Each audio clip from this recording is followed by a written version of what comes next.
Beauty, it's a gift, but every gift casts a shadow. High on a hill in northern Hungary, Szejté Castle loomed like a crown of stone and shadow, rising from the misty forest below. Its towers clawed at the sky, disappearing into clouds that seemed alive, swirling, whispering secrets. The wind slithered along the battlements, curling into the halls, carrying the faint scent of cold stone, damp earth, and something older than time itself. Villagers at the edge of the forest spoke in hushed tones. Some said the castle slept by day and woke by night, its windows glowing like the eyes of a giant. Children were warned never to wander near, for sometimes you could hear soft music drifting down the hill, notes that weren't played by human hands. And if you listened carefully, some claimed you could hear a woman laughing, or perhaps crying, and then fading into the mist. Inside, in rooms lit by flickering candles and long shadows, a young girl dreamed, a girl whose name would echo through centuries, Elizabeth Báthory. Even as a child, she noticed things others didn't. The servants often whispered about her strange habits, how she would sit for hours staring at mirrors, how birds and animals seemed to behave differently around her, and how she sometimes spoke to the air as if it could answer. Her favorite mirror, tall and cracked at the edges, reflected more than her face. Sometimes she thought it shimmered with its own life, a living thing that could watch and listen. "My beauty will not fade," she whispered to her reflection, "and one day I will see what lies beyond the world itself." The castle itself seemed to respond to her presence. A draft would curl around her like a ribbon, candle flames would flicker and lean toward her, shadows would stretch and shift. Even at a young age, Elizabeth understood that power, beauty, and danger were threads of the same fabric, and she was beginning to learn how to weave them. Outside, the forests whispered. Wolves padded silently over frosted leaves. The wind carried rumors of things best left forgotten. And in the distance, the villagers lit their fires and prayed quietly that the girl of gold and shadow would remain just a girl, for now. Little did anyone know, the girl they called Elizabeth was already beginning a journey that would blur the line between legend and nightmare, beauty and terror, mortal and eternal. Elizabeth was born to sunlight and velvet. Her hair glowed like molten autumn, her eyes shimmering with a spark that seemed older than the years she had lived. Even as a child, she noticed things others overlooked. The way the wind whispered secrets through the trees, the subtle shimmer of the mirrors in the castle, the way shadows sometimes lingered a little too long.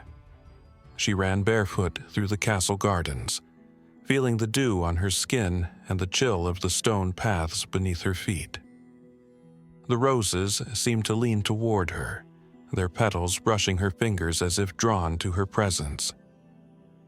Birds paused in mid-flight, turning their heads as if curious, then disappeared into the forest as quietly as ghosts. The servants often whispered about her. "She's too clever, too bold," one said.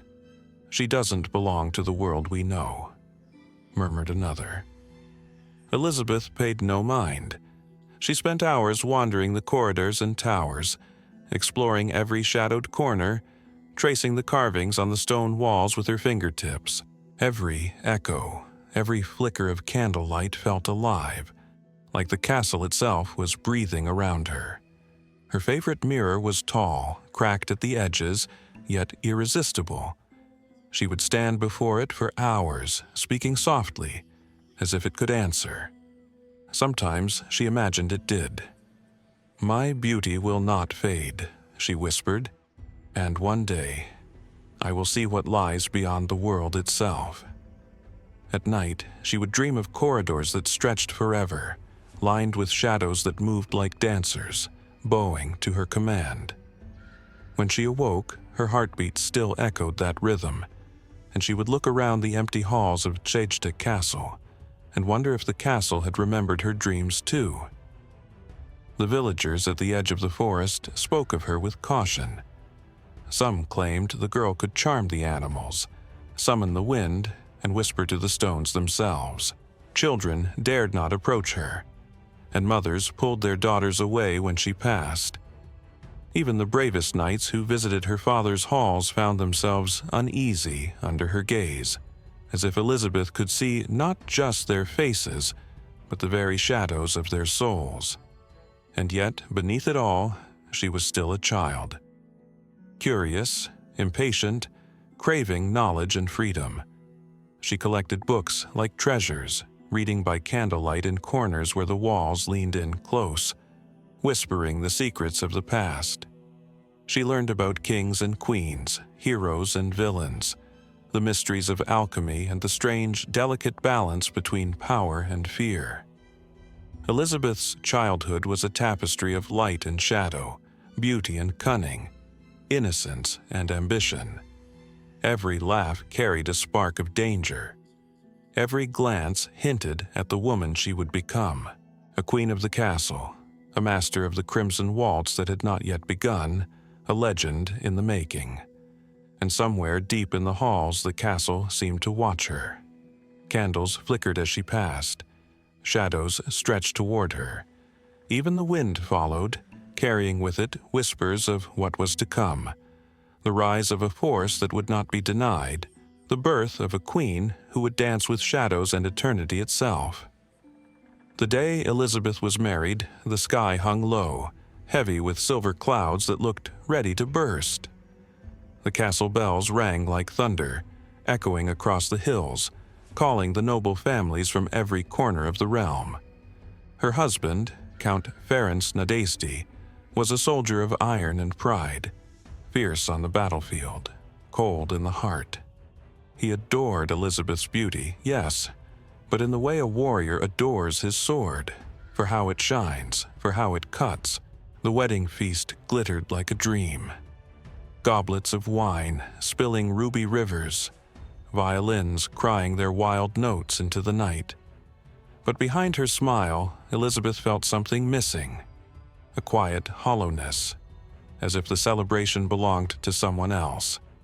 She stood by a window that night, watching the moonlight trace its fingers down the walls of Chejte Castle. Her reflection in the glass seemed alive, the eyes too knowing, the smile too sharp. She whispered softly to herself, "Beauty fades, but not mine." Not ever Ferenc left often for war. Seasons passed, and with every year Elizabeth's beauty deepened, but so did her loneliness. The halls grew quieter, the mirrors colder. Servants spoke of strange lights flickering through the corridors when the Count was away, and of their mistress walking barefoot at midnight, her candle trembling, her eyes distant, as if following a voice only she could hear. One evening, during a storm that rolled like the roar of 1,000 drums, a traveler came to the castle gates. He was a scholar, a wanderer, tall, cloaked in black, his hair streaked with silver. His name was Gregor Varin. He carried with him a satchel filled with forbidden books, their bindings cracked, their pages scented with dust and secrets. The servants were afraid of him. They said his eyes glowed faintly in the dark. But Elizabeth, she was intrigued. "Do you believe beauty can last forever?" she asked him one night, her voice soft as candlelight. Gregor looked at her for a long time. "Nothing lasts forever," he said, "but some have tried." He showed her ancient symbols, strange diagrams, circles drawn in red ink, lines that pulsed like veins. He spoke of mirrors that could trap souls, of elixirs that could slow decay, of powers whispered by forgotten gods. Elizabeth listened, breathless, her heart pounding not with fear, but with wonder. Each night they met in secret, in the library, in the crypts below the castle, in rooms where shadows gathered like loyal servants. Gregor's words were dangerous, but they tasted like honey. He taught her how to feel the pulse of the earth beneath her feet, how to listen to the silence between heartbeats. And though he never said the words outright, Elizabeth understood what he was offering. Power, the kind that bends beauty and death alike. But power always demands a price. And somewhere, far in the forest, the wolves began to howl a little louder. Morning came slow, like honey dripping across the castle stones. But this morning was unlike any other. Elizabeth awoke to a strange glow spilling through the high windows. Her skin shimmered, pale and flawless, touched by a light that seemed too alive to be the sun. She ran her fingers across her reflection in the mirror.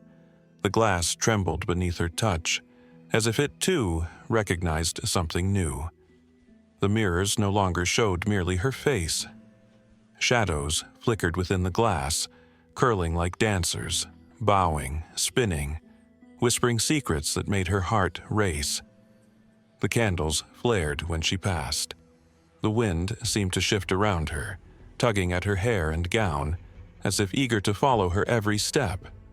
Even the castle seemed alive. The stone walls hummed softly, responding to her presence. The floor beneath her toes pulsed faintly, echoing the rhythm of her own heartbeat. Elizabeth felt it then, a strange, intoxicating power. She could sense the life in the halls, the whispers of the corridors, the silent watching of the shadows that clung to corners. It was not just beauty anymore. It was command. It was dominion. It was a thrill that made her pulse quicken and her lips curve into a smile, both innocent and knowing. The villagers below noticed something too. Windows glowed red at night. Strange melodies floated across the hills, notes that seemed to rise from nowhere and disappear just as quickly. Dogs howled, cats vanished, and some of the braver villagers swore they had glimpsed her figure dancing in the tower windows, alone, yet moving as if accompanied by dozens of invisible partners. Elizabeth herself began to test her newfound power. Shadows bent to her will. Candles flared or dimmed with a thought. Mirrors revealed things that were not yet, or perhaps never would be, in the mortal world. A deer paused outside the garden wall, frozen by her gaze. A raven swooped low, tilting its head as if questioning its master. And beneath it all, a dark whisper stirred inside her, a hunger. Not for food or for wealth, or even for power alone, but for eternity, for a perfection that would never fade, a beauty that would defy death itself. Elizabeth smiled at her reflection, touching the glass like a lover. "I will not fade," she murmured. "I will never grow old. I will never be ordinary." The castle seemed to sigh in response, the wind curling around her like a silk cloak. And somewhere, deep in the shadows, something stirred. A promise of the darkness that was to come, waiting for her to reach for it. The crimson waltz had begun. The first dream came on a night soaked in thunder. Rain wept down the castle walls, drumming like 1,000 restless hearts. Elizabeth lay sleepless, the crimson glow of her chamber flickering across the ceiling. Then she heard it, faint, distant, like music buried beneath the wind. A waltz. Slow, mournful, and yet impossibly beautiful. She rose, barefoot, drawn to the sound. Her gown whispered across the stone as she moved through the corridor, each candle blooming to life as she passed. When she reached the grand hall, she froze. The ballroom, once empty for years, was alive. Figures cloaked in mist swayed in perfect rhythm, their faces pale as moonlight. They bowed to her as one, and in the center of the floor, an unseen partner reached for her hand. Elizabeth hesitated only a moment before she stepped forward. The air turned warm, and the scent of roses, sweet, sharp, and metallic, filled the room. The music wrapped around her like silk, and she danced. Round and round she turned, her heart thudding in time with the violins, her breath trembling with delight and terror. Each spin seemed to erase another piece of the world. The castle walls melted into mist, the storm faded into silence. There was only the rhythm and her pulse, and the endless hunger that whispered in her ear, more, more. When she awoke, the ballroom was empty again, but her hands were warm, wet, stained, faintly red, and though she told herself it was only a dream, the scent of roses lingered in the air. From that night onward, the waltz returned again and again, sometimes in dreams, sometimes in waking. Sometimes she heard it while brushing her hair, sometimes while speaking to her servants, the faint hum beneath their words, like a heartbeat that wasn't her own. The mirrors began to change too. No longer flat and still, they rippled like pools of water. If she stared long enough, she saw faces, some pleading, some devoted, some utterly lifeless. Each reflection bowed before her. Each reflection seemed to whisper, "Command us." Elizabeth no longer feared the music. She welcomed it. She would glide across the floor alone, her dress swirling like a scarlet flame, her laughter echoing against the walls.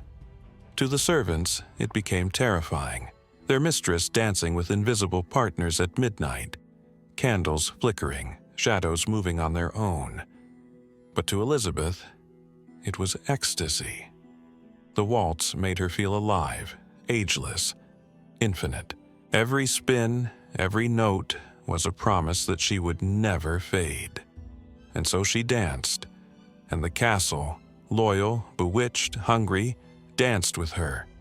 Morning light slanted through the stained glass, casting rivers of color across the marble floor. Elizabeth sat before her mirror, her brush gliding through her hair like a slow whisper. But something caught her eye, a tiny line at the corner of her lip, a shadow of time. It was nothing, a trick of the light, yet it struck her like a blade. Her pulse raced. She leaned closer, the mirror rippling faintly as though mocking her. "You promised me forever," she whispered to her reflection. And deep within the glass, a faint red glow pulsed, almost like a heartbeat. That afternoon, a servant girl, young, timid, hair the color of wheat, came to help her dress. The girl's hands trembled as she fastened Elizabeth's gown, and by accident the clasp of her bracelet caught in her mistress's hair. A few strands tore. Elizabeth gasped, a hiss of pain, sharp and quick. The girl stammered apologies, tears welling in her eyes. And in that trembling, Elizabeth saw herself, young, innocent, beautiful, everything she once was, everything she feared to lose. "Foolish child," Elizabeth murmured, not angry, not gentle. The brush slipped from her hand. The girl tried to catch it, and in that movement, Elizabeth's fingernail cut the girl's cheek, just a drop of blood. Tiny, scarlet, falling onto Elizabeth's skin. And then she saw it. Where the blood touched her, her skin gleamed, soft, luminous, almost alive.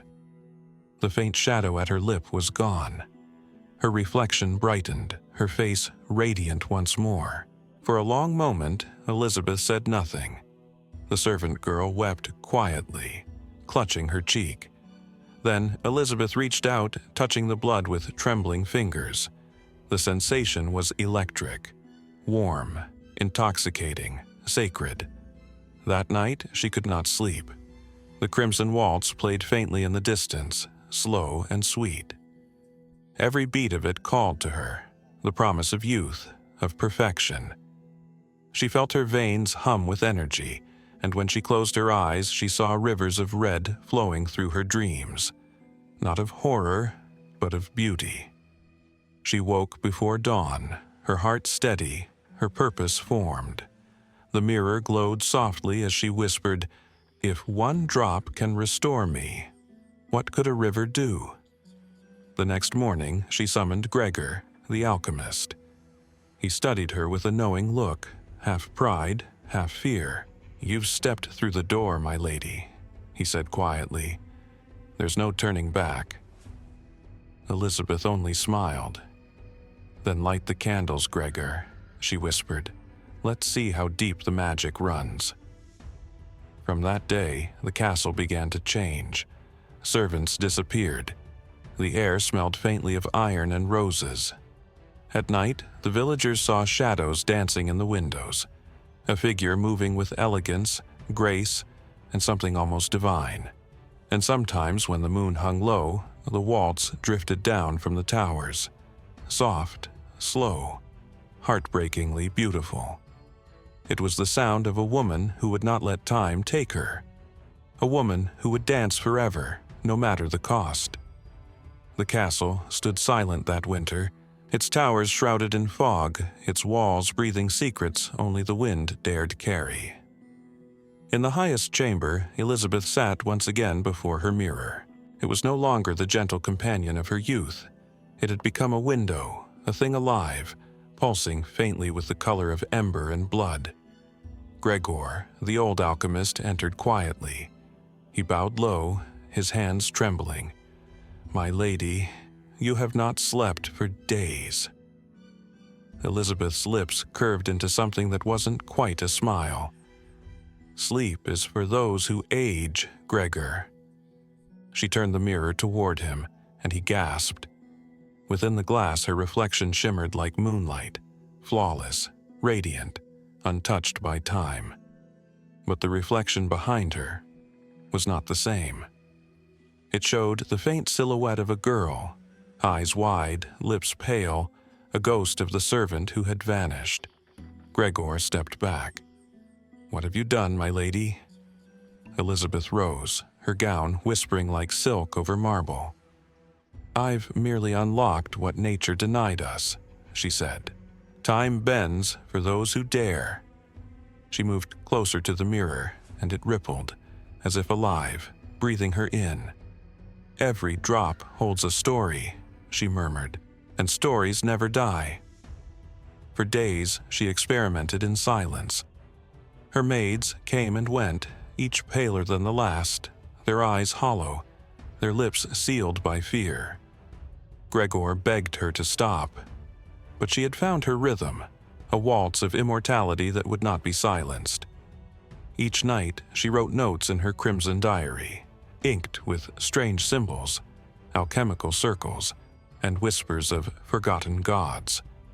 She spoke often to the mirror, as though it were a lover or an oracle, and sometimes the mirror answered.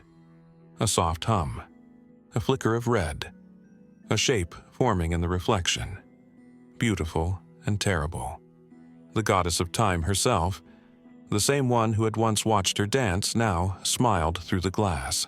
"You wished for eternity, child," the goddess whispered. "But eternity does not come without company." Elizabeth's breath caught.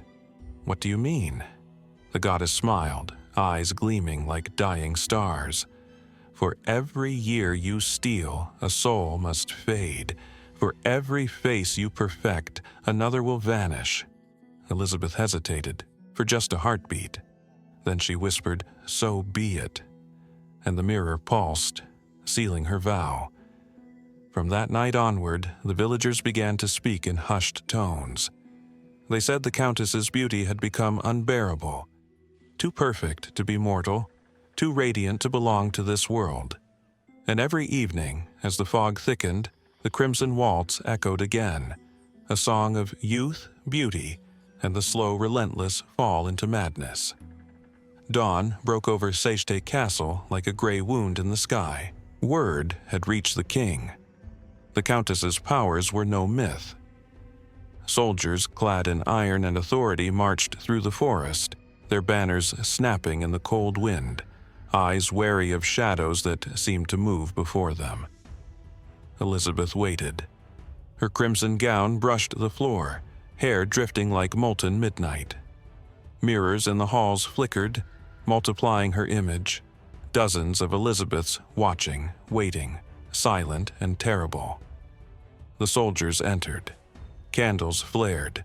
Shadows twisted and surged toward their boots. Every step they took, the wind itself seemed to push back. A soft, eerie music rose, the crimson waltz, drifting from nowhere and everywhere. Each note was a heartbeat, each step of the invisible dancers a warning. The soldiers faltered. Whispers of doubt crawled into their minds. Armor rattled. Boots slipped on the unseen tide of shadows. Elizabeth lifted her hands. Flames danced higher. Mirrors shimmered like liquid fire. Shadows curled and stretched, forming figures that bowed to her and recoiled at her slightest thought. Yet, even as her power surged, fate had its grip. The soldiers regrouped, driven by duty and fear, and advanced with grim resolve. Chains, iron, and ropes bound her arms and legs. Stone walls loomed above, cold and unyielding. No cry escaped her lips, only the soft echo of the crimson waltz, defiant, haunting, unstoppable. Stone by stone, the tower was sealed, the window bricked, her body trapped. Yet, as the last torch dimmed, the air carried a whisper. The shadows still moved, mirrors still shimmered.